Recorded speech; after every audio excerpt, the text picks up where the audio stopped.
JH6, welcome back to the channel. Definitely appreciate you guys watching. So here's the deal. We always talking about protecting our family, protecting our kids, protecting our children. I mean, it's critical. That's what we're doing this for. That's why you're doing your concealed carry. That's why you're doing your training. That's why you're doing everything you're doing is to protect our families, obviously protect ourselves as well.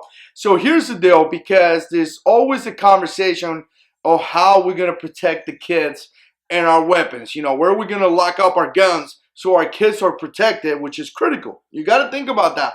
Even in some states, it is illegal for you to leave your guns hanging around. So you're definitely going to have a plan to do that.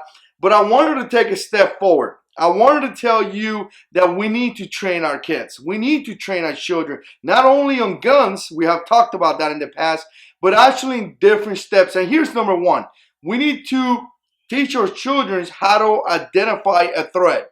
We need to tell them how, hey, you know what? That could potentially be something that you don't want to do. And a lot of you guys are doing it already, but you just don't kind of label it a threat, or you're just telling, hey, you know what? Don't hang around with those kids. They may be a bad influence. Kind of like the same thing. But here's the deal. I wanted to tell you why. When I came, a long time ago when I was in high school, I went to a school in New York that was really, really bad.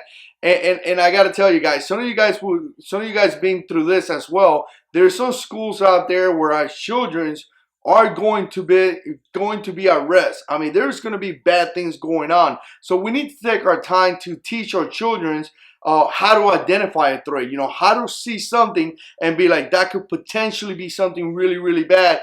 And we need to walk away from that. So going from that, we're going to go to step number two. We need to teach our children how to report that issue. So again, identify the threat and report it. That may be to you, that may be to a school official, that may be to a friend, that may be to somebody, but he needs to speak up.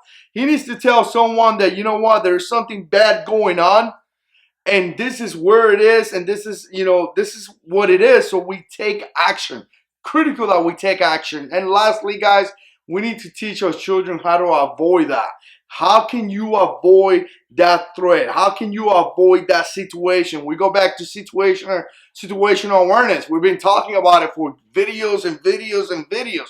Situational awareness. That's why we exercise that. We want to avoid an incident before it happens. The best way to survive, the best way to survive a firefight is not getting into a firefight. I mean, that's just how it is. The best way to survive anything is not being in that type of situation, being away from that situation. So again, guys, we need to teach our children how to identify a threat, how to report that, because we need to eliminate that, and how to avoid that threat. So if you get that plan and you put in your self-defense plan when you're talking to your kids, I think it could be beneficial. I just think that it could be something that may help you out. So again, let me know what you think. I really appreciate your comments. If you want to support this channel, you can become a patron, or you could just like, share, subscribe. I really appreciate that. And as always, guys, God is in control.